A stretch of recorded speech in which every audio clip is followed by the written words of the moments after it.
gue Billy. Saat ini gue ada di SCO Indonesia dan di minggu ini gue akan ngajari kalian how to do slide. Oke, sekarang kita belajar salah satu teknik yang luar biasa terkenal, tapi for some reason banyak yang suka kepleset di hal ini. Jadi tentang slide, slide itu apa gitu kan? Slide adalah salah satu teknik dari basic legato teknik, di mana kalian akan menggunakan satu jari kalian untuk berpindah dari satu not ke not yang lain. Entah notnya itu bisa lebih tinggi atau notnya lebih rendah, ya. Dan gimana caranya guys, gitu kan. Nah caranya gampang banget. Jadi misalnya, contoh gue mau main ada di C lagi. Senar 3, fret 5.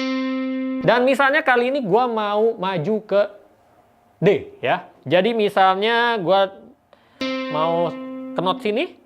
Nah berarti gue akan menggunakan jari tunjuk gue dan gue akan geser doang seperti ini. Oke. Nah tapi bukan berarti kayak gue benar mainnya mesti main kayak... Nggak, ya itu cuman maksudnya grafiknya doang yang menunjukkan bahwa gue tinggal menggeser jari gue. Nah, gue bisa melakukan teknik slide itu entah naik seperti ini atau turun ke belakang, ya kan? Nah, tapi di sini ada ya sedikit teknik yang kalian mesti perhatikan ketika ingin melakukan slide dengan efektif. Jadi seperti ini. Kalau misalnya kalian ingin melakukan slide, ada dua hal yang kalian mesti perhatikan, yaitu adalah pertama, positioning dari jarinya kita sendiri, terutama di jari tangan kiri kita ketika kita ingin melakukan slide. Jadi masih belum slide-nya ketika kita baru mau melakukan slide. Jadi misalnya nih, anggap aja kalian mau pakai jari manis. Oke? Jari manis kita ada di senar 3 fret ke-7. Kita mau slide ke fret 9. Nah, yang gue suka lihat dari banyak gitaris newbie yang belajar sendiri tanpa ada guidance, ketika mereka ingin melakukan slide, sisa jarinya mereka yang ada di belakang ini, yaitu jari telunjuk dan jari tengah, itu ngambang. Ya, udah gitu, kalian tinggal kayak slide gini doang. Nah, sekilas mungkin aman. Ya, kenapa aman? Karena gue yang mainin. Oke, kalau kalian mainin, gue yakin banget banyak yang kepleset kalau kalian melakukan teknik seperti itu. Kenapa? Sebenarnya, dua jari yang ada di belakang kalian, ini sebenarnya adalah pondasi. Ya, jadi lewat dari kalian menggunakan dua jari ini dengan cara kalian tinggal menempelkan aja posisi kedua jari kalian di senar dan kalian melakukan slide, itu akan membuat teknik slide kalian menjadi lebih stabil, lebih konsisten, dan lebih gampang untuk dikontrol. Misal, gue ingin slide ke fret 9 kayak tadi dari posisi fret 7, gue neken dengan menggunakan jari manis. Nah, kedua jari ini, jari telunjuk dan jari tengah ini, gue nggak harus neken. Ya, sekali lagi, gue nggak harus neken. Gue tinggal tempel doang. Mau kayak begini, boleh. Mau kayak begini, boleh. Yang penting adalah jangan dilepas. Oke? Di sini gue petik sekali doang dan gue akan geser jari gue ke depan. Oke? Dan begitu pula kalau misalnya gue mau turun ke belakang juga sama. Ya, lewat dari penggunaan jari ini yang berfungsi sebagai pondasi, yang kayak gue bilang, jadi lebih stabil dan lebih gampang untuk dikontrol. Oke, itu yang pertama. Yang terakhir, itu adalah masalah posisi dari jari jempol kita yang tercinta ini ya. Jadi ini juga suka banget gue ngelihat banyak yang salah, sampai kadang-kadang gue suka facepalm sendiri. Jadi kayak gini guys. Hal kedua yang kalian mesti perhatikan ketika ingin melakukan slide adalah posisi jari jempol kalian ya. Please banget dengan sangat kalian jangan lakukan hal ini. Apa itu? Kayak gini guys.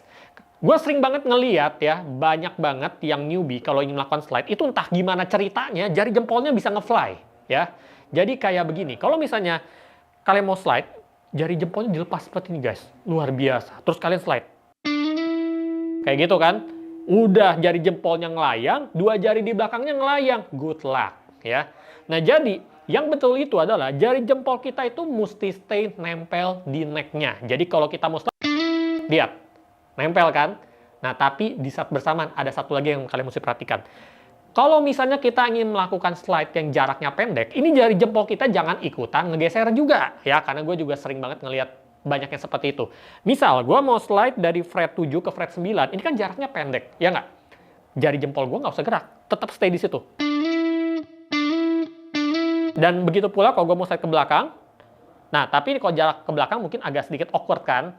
Kalau misalnya jaraknya cuma satu fret ke belakang doang, kalian nggak usah geser.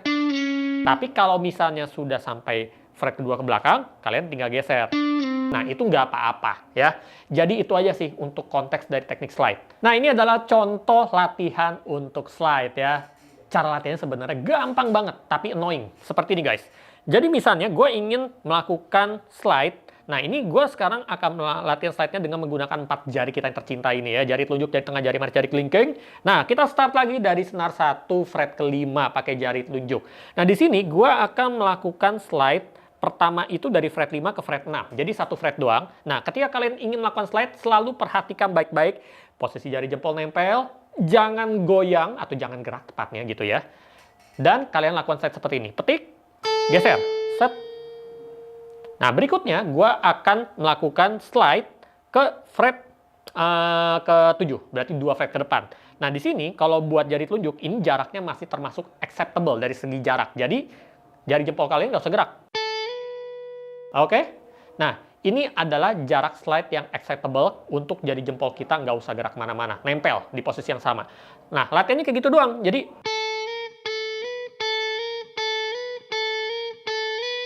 ngeselin kan suaranya? Ya, memang ngeselin kayak gitu. Tapi itu efektif ya, sekali lagi. Nah, setelah udah kayak gitu, kita akan coba ganti jari dengan jari yang lain gitu. Jadi misalnya jari tengah. Jari manis. Jari kelingking. Jadi kayak gitu doang untuk latihan secara independennya ya. Nah, dan kalian juga bisa melakukan latihannya secara terbalik. Jadi kali ini nadanya turun ke belakang. Nah, kalau misalnya turun ke belakang, ini akan memaksa jari kalian, jari jempolnya untuk menggeser ya. Jadi seperti yang tadi kayak gue udah bilang rule-nya, kalau kalian udah berasa jarinya itu agak terlalu awkward untuk ditahan dari jempolnya, kalian boleh geser. Baru di saat itu aja yang kalian boleh lakukan. Untuk contoh yang kali ini, gue mau slide-nya turun ke belakang, dan untuk target note-nya dari senar 1 fret 5, gue mau turun ke fret 4 dan ke fret ketiga gitu ya. Nah, di sini karena ini jari telunjuk posisinya terlalu sejajar dengan jari jempol kita, berarti ini mau nggak mau, kita mesti lihat dulu nih jaraknya. Kalau kita berasanya pas kalian slide ke belakang, ini masih cukup acceptable dengan jarak di jari jempol kita nggak usah gerakin, kita bisa stay di sini. Tapi pas kita turun ke fret ketiga, nah ini mau nggak mau nih, kita mesti geser jari jempolnya kita seperti ini. Jadi, dan lakukan hal yang sama dengan jari yang lainnya. Nah, di sini yang kalian mesti perhatikan kalau misalnya kalian dalam menggeser jari jempol kalian ke belakang adalah kalian jangan sampai nempelin jari jempol kalian terlalu keras, karena banyak banget yang kalian ngegripnya itu terlalu kenceng. Nah, alhasil ketika kalian ngegrip jari jempol kalian terlalu kenceng ke neck kalian, itu akan ngebikin jari jempol kita malah nggak mau gerak, bukannya malah makin enak. Jadi, itu diperhatikan baik-baik. Nah, latihan terakhir yang kalian bisa lakukan adalah zigzag. Jadi, seperti ini. Misalnya dengan menggunakan jari telunjuk doang, kita ingin melakukan dari senar 1 fret 5 ke fret 7. Dari sini kita naik ke senar 2, tapi kita akan melakukan slide ke belakang. Lakukan hal yang sama, ke senar 3 maju, naik ke atas, senar 4, senar 5, senar 6. Dan itu kalian bisa lakukan dengan menggunakan jari yang lain juga seperti ini.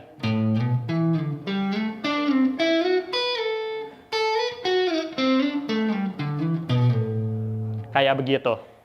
Nah, lewat dari latihan kayak tadi, itu akan membuat teknik slide kalian menjadi lebih akurat. Saat ini gue menggunakan SCO SST 250 Novo Series. Jadi bagi kalian yang tertarik ingin membeli gitar ini, kalian bisa langsung cek ke toko musik terdekat.